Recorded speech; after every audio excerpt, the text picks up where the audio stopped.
Jemaat yang terkasih dalam Yesus Kristus, selama 1 bulan ke belakang, kita berkutat dengan begitu banyak realitas kehidupan, baik dalam pekerjaan kita, keluarga kita, maupun tanggung jawab kita di tengah-tengah masyarakat. Terkadang tidak dapat dipungkiri, hal itu menjadi beban untuk kehidupan kita. Dan dalam kondisi itu, seringkali kita kehilangan arah, dan kita lupa bahwa sesungguhnya kasih Allah tidak pernah berhenti bagi kita. Bahkan hari ini kita diundang bersama untuk hadir dalam kebaktian keluarga besar Universitas Kristen Indonesia. Untuk itu, mari saat ini dengan penuh ungkapan syukur kita naikkan pujian kita kepada Allah. Angkatlah suaramu dan serukan nama Yesus.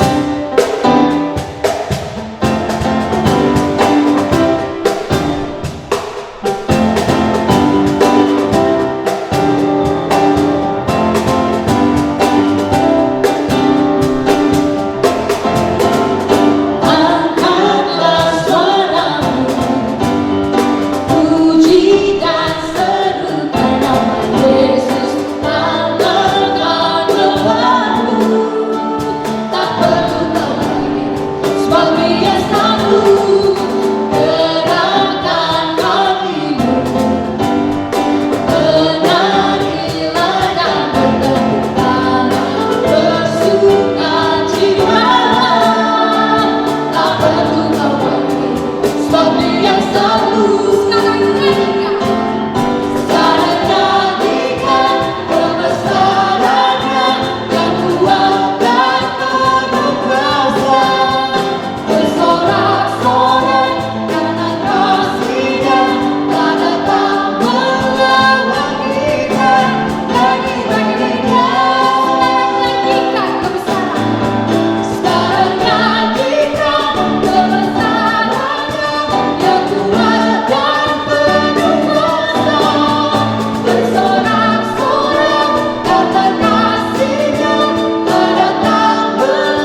kasih setia Allah tidak pernah berubah. Dialah yang memberikan kehidupan bagi kita. Dialah yang memelihara kehidupan kita. Maka dengan penuh rasa syukur mari kita naikkan pujian penyembahan ini. Kita mensyukuri kesetiaan Tuhan yang tiada tertara, baik di kala suka, gelap, maupun dalam setiap kebahagiaan kita. Setiamu Tuhanku tiada bertara.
Beban hidup kita tidak dapat dipungkiri membuat kita seringkali kehilangan arah.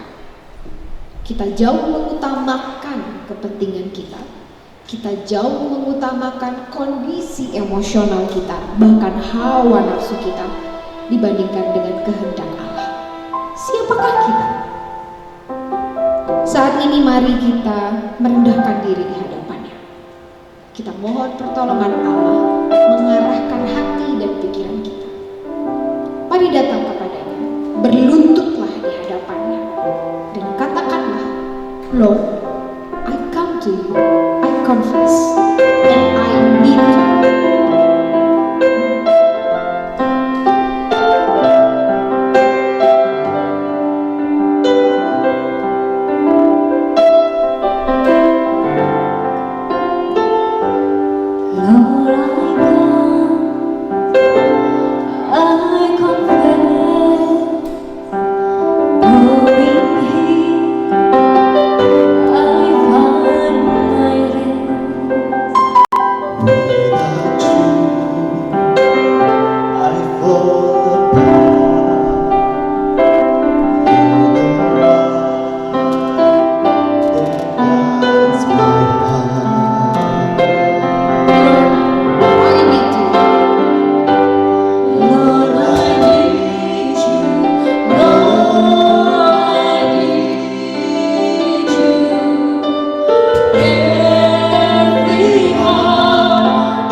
Kita berdoa. Kami mengucap syukur untuk penata layanan Tuhan yang tak berkesudahan dalam kehidupan kami. Kami mengucap syukur untuk pandemi yang masih lagi kami harus nikmati hingga pada saat ini. Kami mengucap syukur untuk fellowship kami siang ini. Kami mengucap syukur untuk fasilitas teknologi yang boleh kami pakai Tuhan. Kami mohonkan Tuhan bekerja dalam semua itu, agar fellowship kami, persekutuan kami siang ini boleh berjalan dengan baik. Terima kasih untuk kebenaran firman Tuhan yang sesaat lagi akan kami dengarkan. Terima kasih untuk Roh Kudus Tuhan yang akan menolong setiap hati dimanapun berada pada saat ini, untuk tidak hanya mendengarkan tapi juga memahami dan menghidupi kebenaran firman Tuhan. Dan hamba-Mu siap untuk Tuhan pakai seturut dengan kehendak Tuhan saja, karena hamba-Mu ini menyerah dan berserah di tangan Tuhan yang penuh dengan kuasa itu. Haleluya. Amin.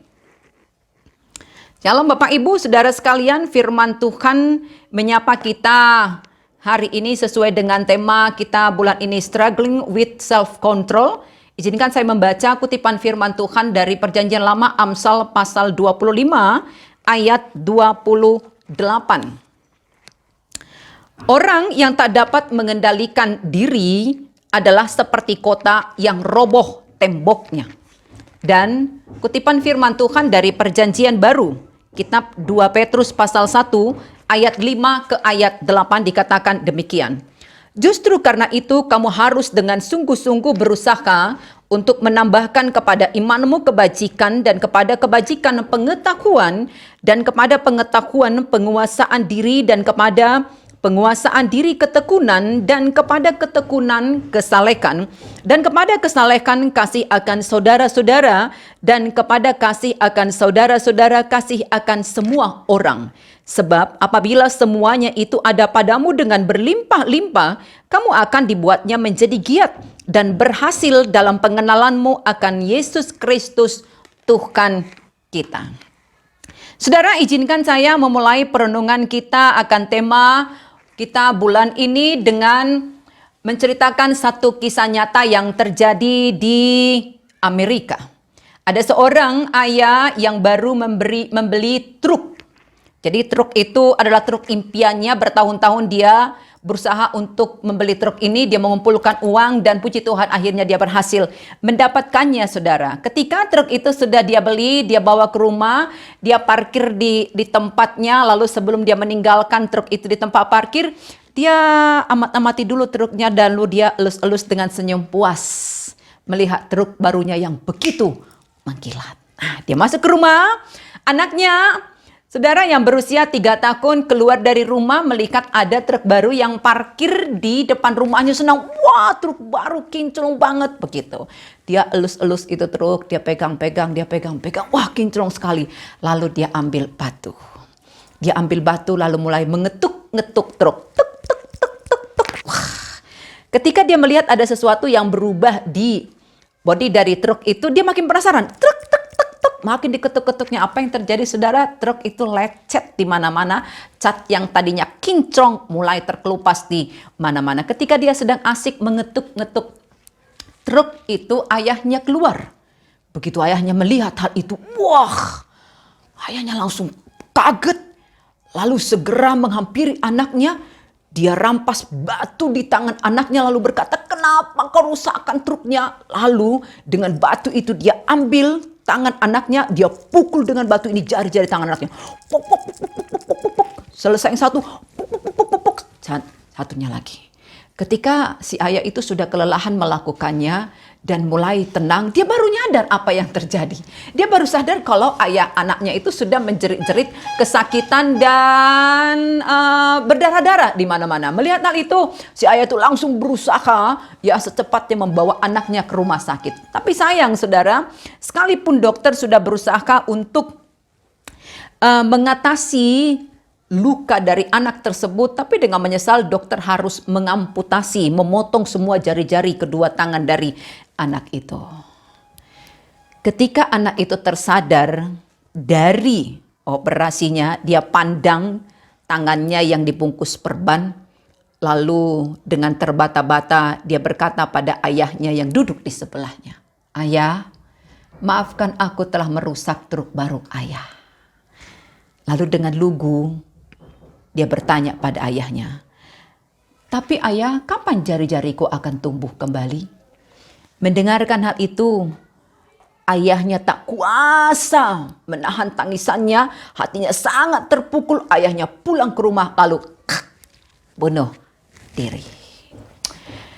Saudara, penyesalan selalu datang terlambat. Kalau di depan apa namanya saudara? Kata pengantar. Kalau nggak kata pengantar apa? Ya, kalau nggak kata pengantar apa saudara daftar isi?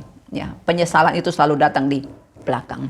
Tahukah saudara kalau kekristenan sejati itu adalah soal 2P?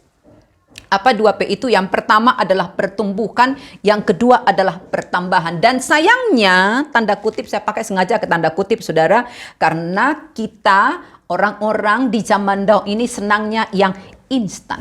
Sayangnya tidak ada pertumbuhan dan pertambahan yang instan. Dengan kata lain, tidak ada jalan pintas untuk mendewasa secara rohani. Tidak ada jalan pintas, jalan mudah untuk menjadi Kristen sejati. Semua butuh waktu, semua butuh proses, dan tentu saja butuh sebuah keberanian untuk memilih.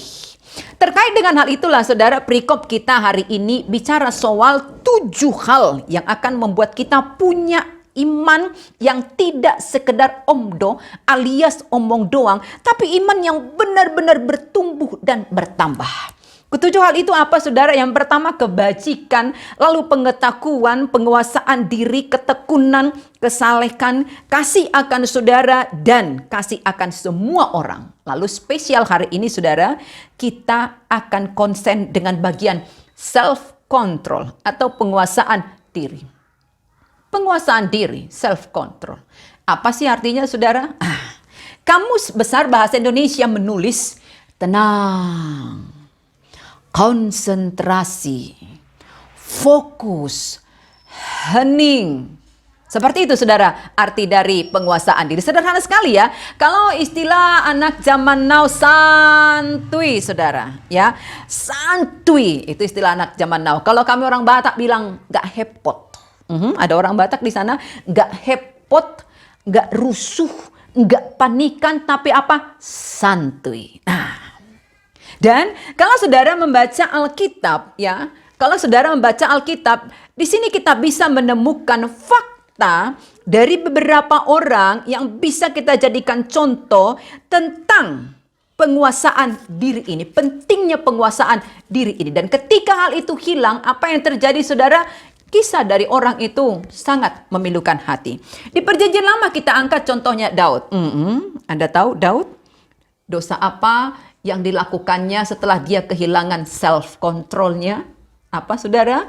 Dia tidak cuma berzina dengan Batseba, tapi melakukan pembunuhan berencana kepada Uria, suami dari Batseba.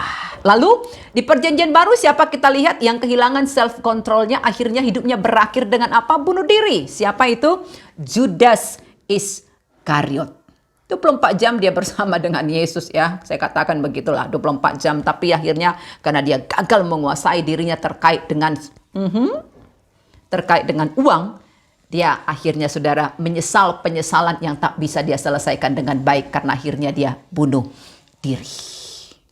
Kenyataannya adalah banyak orang di dunia ini yang gagal dalam hidupnya karena meskipun dia punya ini IQ yang sangat tinggi, tapi ketika dia punya tingkat penguasaan diri yang rendah, dia akhirnya gagal, saudara.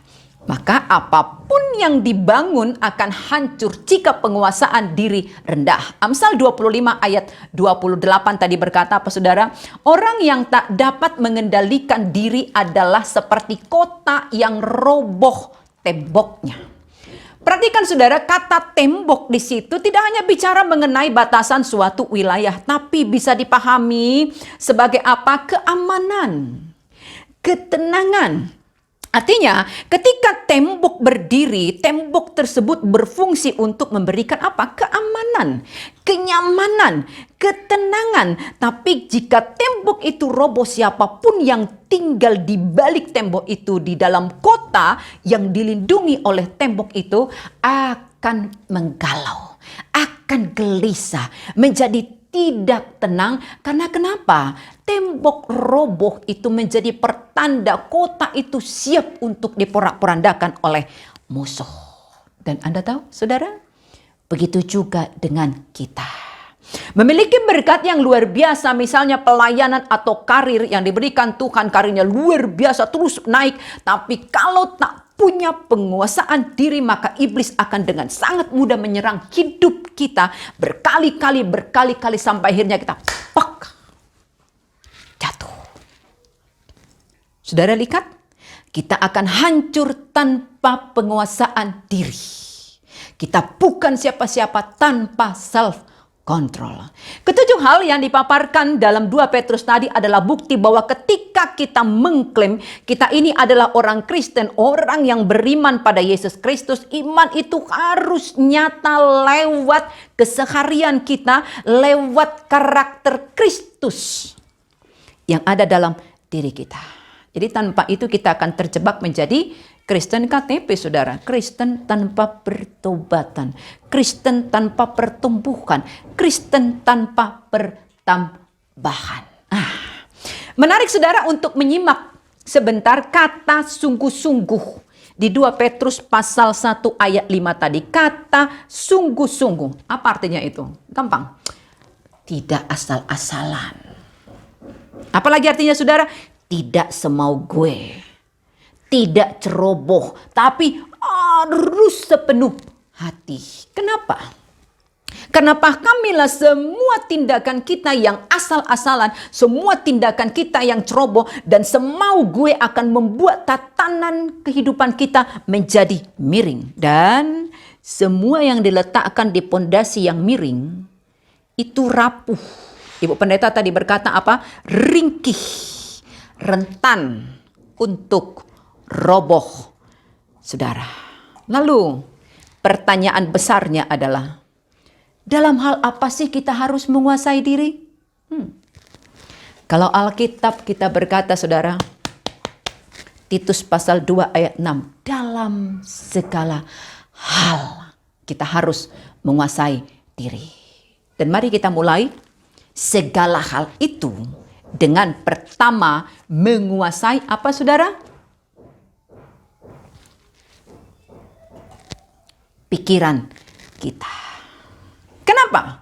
Harus mengawali penguasaan diri dengan pikiran kita. Dengan mengontrol pikiran kita, saudara. Sederhana saja. Karena apapun yang kita pikirkan itu akan segera menjadi perkataan. Apa yang kita perkatakan itu akan segera menjadi sebuah perbuatan. Apa yang kita perbuat itu akan segera menjadi sebuah kebiasaan. Dan kebiasaan kita akan membentuk karakter. Dan karakter saudara menentukan masa depan saudara. Berarti masa depan saudara seperti apa? Pertama dimulai dari apa? Dari pikiran kita. Dan di mana pikiran itu diproduksi, saudara? Di mana? Di sini? Di sini Tuhan Yesus berkata, pikiran kita diproduksi di mana? Di sini. Di hati, saudara. Matius 15 ayat 19 saya baca terjemahan bahasa Indonesia sehari-hari dikatakan seperti ini. Sebab dari hati timbul pikiran-pikiran jahat yang menyebabkan orang membunuh, berzina, berbuat cabul, mencuri, memberi kesaksian palsu, dan memfitnah. Alkitab dengan tegas mengatakan kalau hati kita adalah pusat. Amsal 4 ayat 23. Jagalah hati, jangan kau nodai. Jagalah hati, lentera hidup ini. Amsal 4 ayat 23, saudara. Hati adalah pusat. Pusat dari apa? Pusat intelek, pusat perasaan, pusat seluruh kehendak manusia. Begitu pentingnya arti hati bagi kita. Sehingga pahamilah dari seluruh kehidupanmu, dari seluruh organ tubuhmu, dari semua hal yang bisa kau lakukan untuk Tuhan, yang paling Tuhan incar itu adalah hati saudara.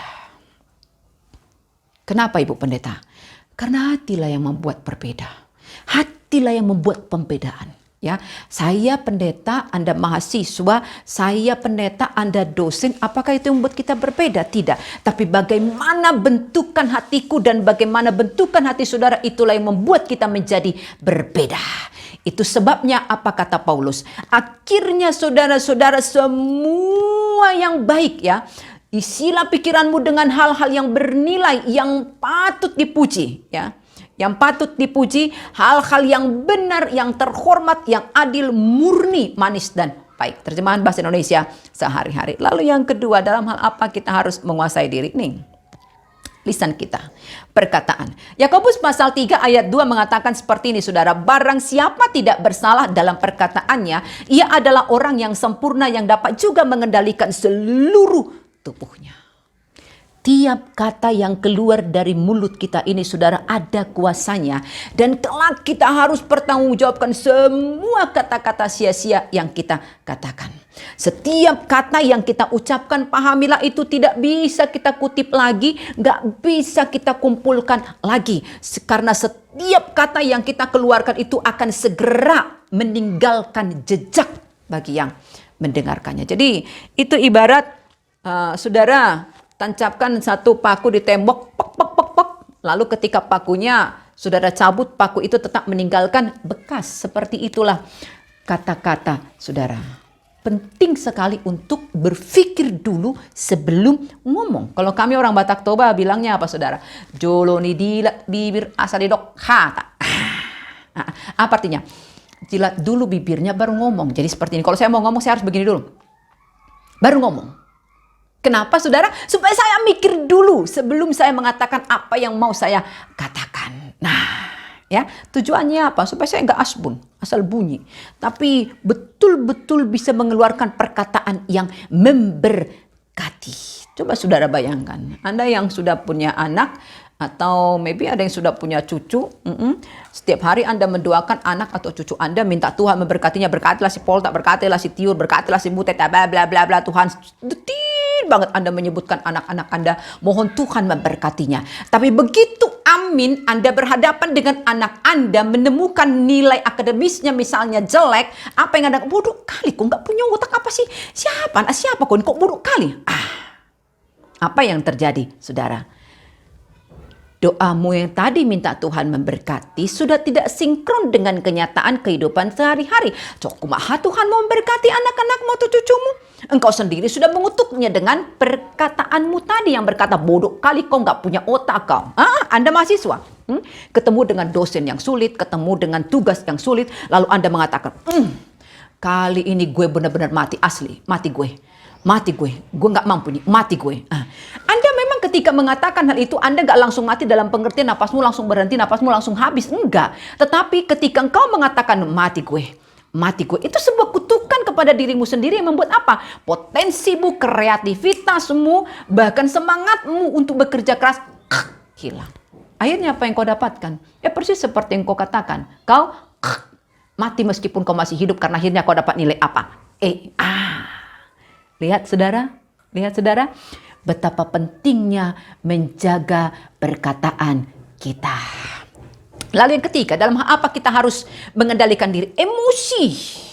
Amsal 29 ayat 22 terjemahan bahasa Indonesia sehari-hari mengatakan, orang yang cepat marah membuat banyak orang bertengkar dan berdosa. Emosi itu seperti ketika saudara kalau ke puncak atau ke Lembang karena dingin bikin perapian, api unggun. Lalu saudara berada di sekeliling api unggun untuk menghangatkan diri. Enak ya? Enak saudara ya. Di kondisi-kondisi tertentu enak. Tapi begitu api itu tidak terkendali membesar, itu bisa berdampak sangat negatif. Bisa melukai kita saudara. Dan Anda tahu seperti itulah juga emosi. Kalau kita bisa mengendalikan emosi kita, maka relasi kita dengan keluarga, dengan sesama, itu bisa menjadi adem, hangat, mantul. Tapi kalau tak bisa mengendalikan emosi, boro-boro dengan orang lain, dengan pasangan sendiri pun rasanya berapi-api terus melihat pasangan. Lihat anaknya pun berapi-api saudara. Karena tak bisa mengendalikan emosinya. Siapa contoh di Alkitab? Yang tak bisa mengontrol emosinya dan akibatnya dia tidak bisa masuk ke tanah perjanjian. Siapa saudara? Musa. Disuruh Tuhan ngomong ke batu. Saking emosinya, dia pukul. Tetap keluar air. Tetapi dia sudah pakai emosinya dan akibatnya dia tidak bisa masuk tanah perjanjian saudara. Yang keempat, dari hal apa kita harus mengendalikan diri kita saudara? Hawa nafsu. Kolose pasal 3 ayat 5. Sebab itu matikanlah keinginan-keinginan duniawi yang merongrong dirimu. Kita kembali Kitab Kejadian, saudara, Adam dan Hawa jatuh ke dalam dosa karena apa? Keinginan, hasrat, nafsu kepada sesuatu, yaitu apa? Buah dari pohon pengetahuan baik dan jahat. Saudara masih ingat hukum ke-10 dari 10 hukum Taurat? Apa bunyi hukum ke-10, saudara? Jangan mengingini apapun yang dipunyai sesamamu. Kenapa nggak boleh mengingini? Apakah mengingini itu dosa? Enggak. Mengingini itu nggak dosa, itu manusiawi. Kalau Anda nggak punya keinginan, Anda harus segera konseling. Berarti ada yang salah dalam dirimu. Aku dan tak punya keinginan apapun, begitu. Memiliki keinginan itu justru normal, saudara. Tapi kalau kemudian kita memiliki keinginan seperti lagunya si Doraemon, aku ingin begini, aku ingin begitu, ingin ini itu, banyak. Itu sudah mulai ada yang salah di situ, saudara. Ada yang salah. Kenapa? Karena keinginan kita itu ketika kita genggam dengan begitu erat, maka pertama dan terutama keinginan itu akan merusak dan menyakiti diri kita sendiri, baru kemudian orang-orang di sekitar kita. Hukum Taurat yang ke-10 ini kedengarannya sederhana, saudara, tapi justru itulah yang paling kuat, yang paling menohok. Jangan mengingini. Kenapa? Karena dia langsung dia langsung membidik area yang paling sensitif dalam diri kita, yaitu keinginan kita akan hal ini dan hal itu. Sudah lihat, saudara? Maka pertanyaan pentingnya sekarang adalah, bagaimana caranya supaya kita bisa memiliki penguasaan diri, self control. Iman kita itu betul-betul mengalami pertumbuhan dan pertambahan. Ya, bagaimana caranya, saudara? Bagaimana caranya? Buat saya sederhana saja. Saya kasih Anda tips 3C. 3C. Apa itu? Yang pertama, kontak. Kontak.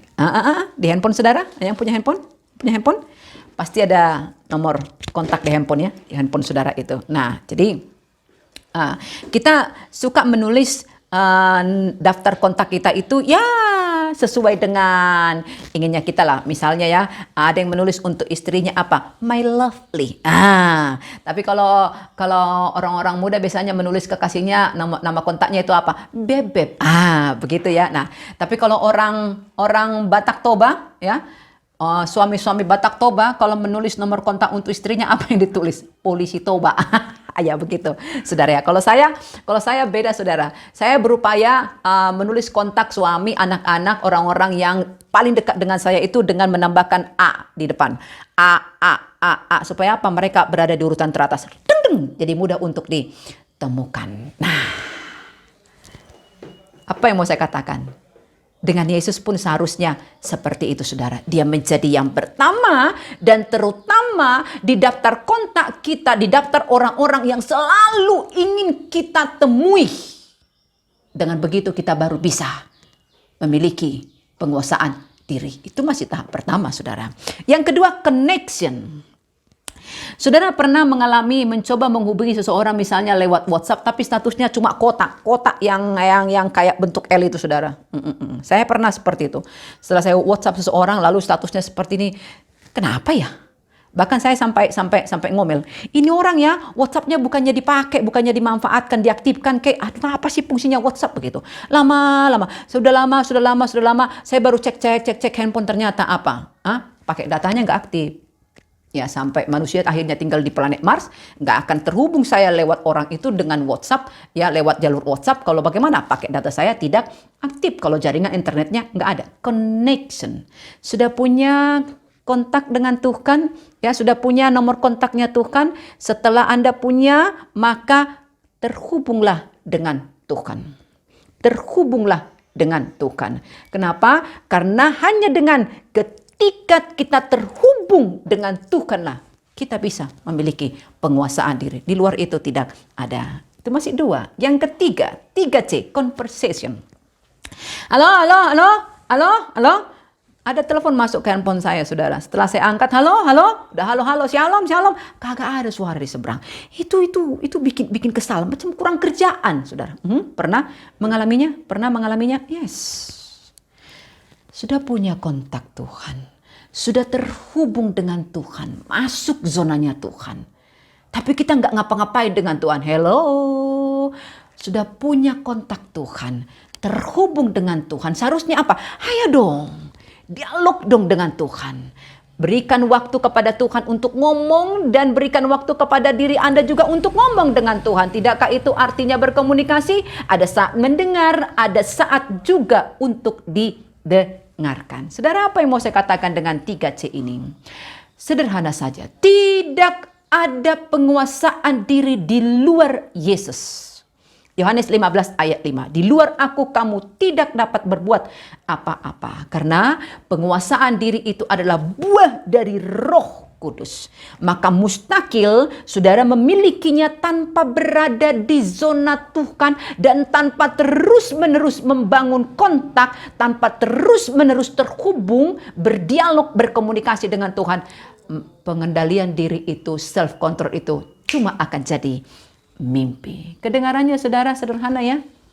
Tapi di 3C yang tadi yang saya katakan itu saudara, ketika betul-betul saudara memilikinya, menjadikan Yesus kontak yang pertama dan terutama, dan menjaga terus hubungan Anda dengan Tuhan dan terus berupaya untuk berkomunikasi dengan Tuhan serius apapun pekerjaan di sekitarmu, tapi dia menjadi prioritas, ngobrol dengan dia menjadi prioritas, apa yang akan terjadi? Anda akan masuk dalam sebuah persekutuan yang tidak biasa. Tapi persekutuan yang spesial dengan Tuhan. Dan ketika Anda terus-menerus di persekutuan itu akan melahirkan keakraban. Makin lama engkau makin akrab dengan Tuhan. Dan setelah engkau akrab dengan Tuhan, makin lama engkau makin intim dengan Tuhan. Dan setelah engkau ada di level intim, keintimanmu dengan Tuhan akan membawa pada kedalaman. Makin dalam kau kenal Tuhan, makin dalam. Dan semakin dalam kau kenal Tuhan, saudara, engkau akan menjadi tajam, naik ke level ketajaman.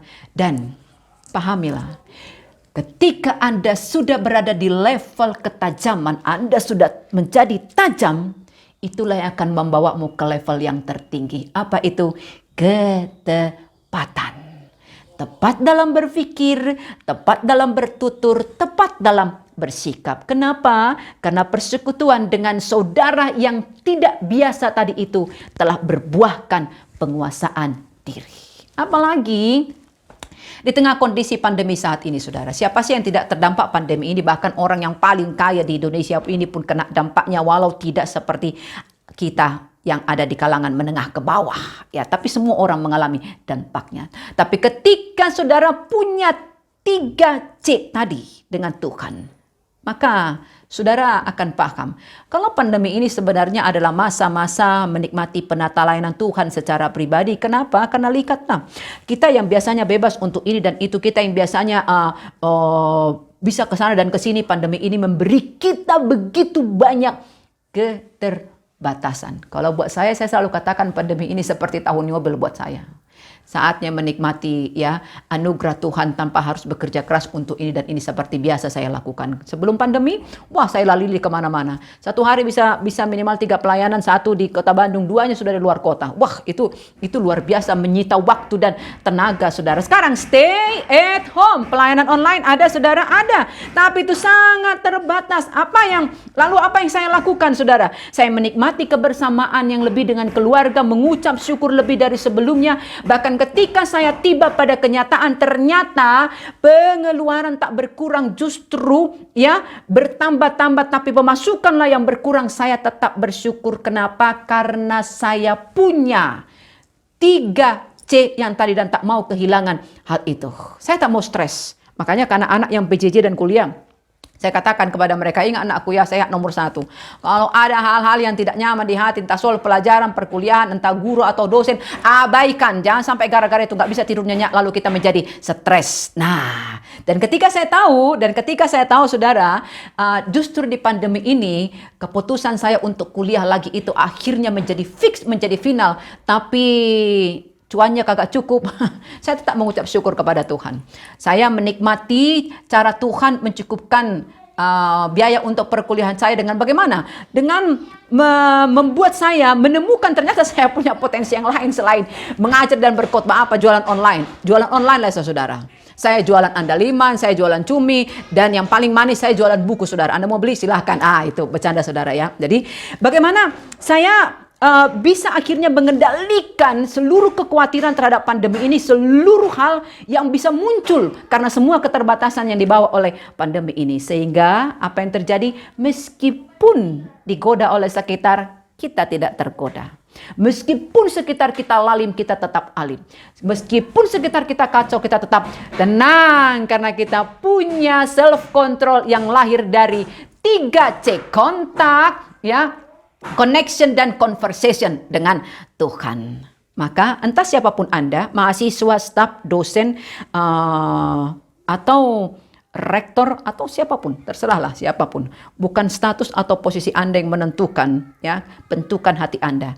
Tapi bagaimana relasimu dengan Tuhan. Selamat berelasi dengan Tuhan, saudara, dan nikmatilah buah dari relasimu itu pada penguasaan diri akan membuat hidupmu menjadi hidup dan imanmu mengalami pertumbuhan serta bertambahan. Amin, kita berdoa. Bapa, terima kasih untuk kebenaran firman Tuhan, biar Roh Kudus-Mu yang memeteraikannya dalam hati yang mendengarkannya Kristus.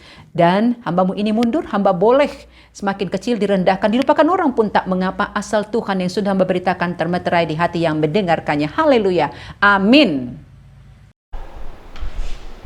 Mari merespon kebenaran firman Tuhan dengan mau memulai dari diri sendiri.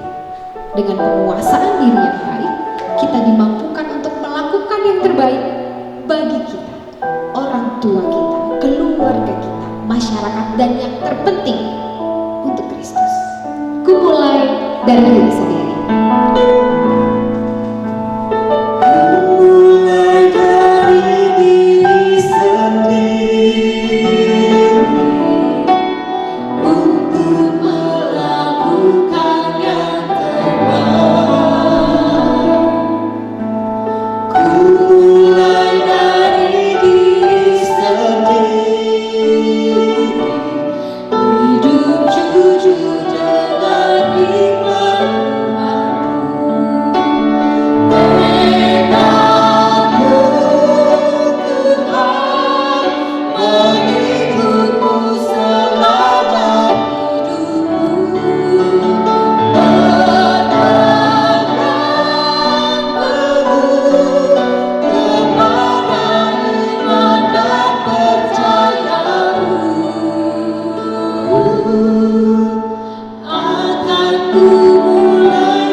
Marilah kita berdoa.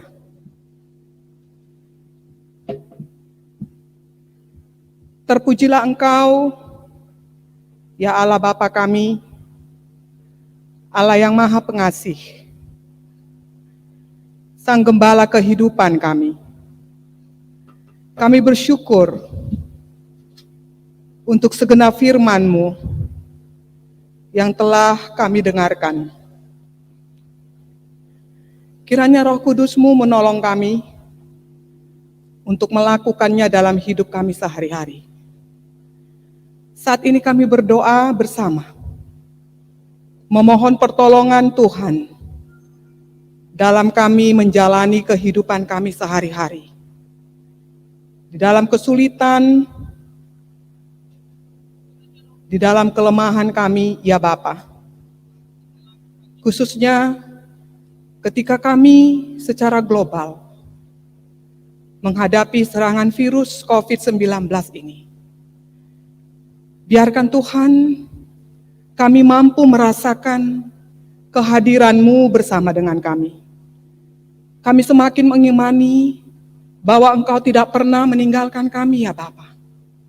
Sehingga kami mampu terus berpengharapan, bersukacita, dan kami mampu melakukan yang terbaik dalam pekerjaan kami, demikian juga perbuatan baik kepada sesama kami.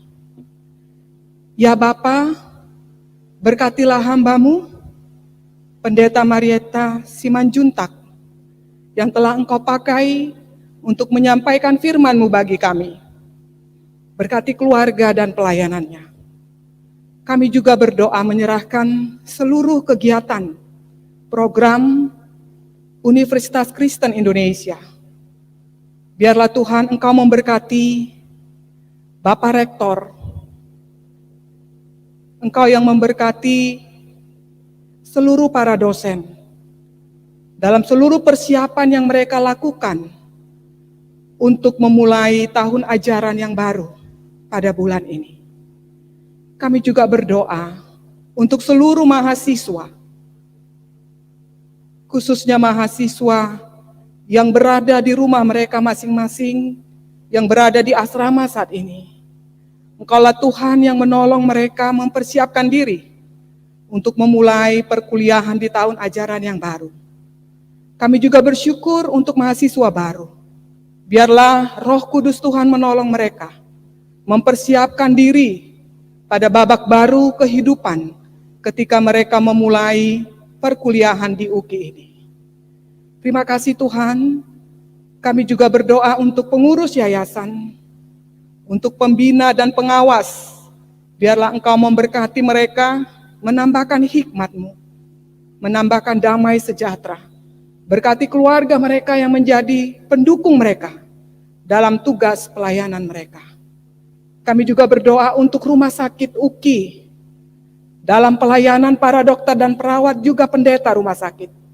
Hadirlah Bapa memperlengkapi, membekali mereka dengan hikmat, dengan pengetahuan sehingga mereka boleh melakukan pelayanan yang terbaik kepada setiap orang pasien yang datang ke rumah sakit. Terima kasih Tuhan. Terima kasih untuk kebaikan dan kasih-Mu ketika kami akan melanjutkan tugas tanggung jawab kami. Biarlah Engkau yang mengiringi kami. Inilah doa permohonan kami ya Bapa. Di dalam nama anak-Mu Yesus Kristus kami sudah berdoa. Amin. Mari kita sama-sama berdoa doa Bapa kami.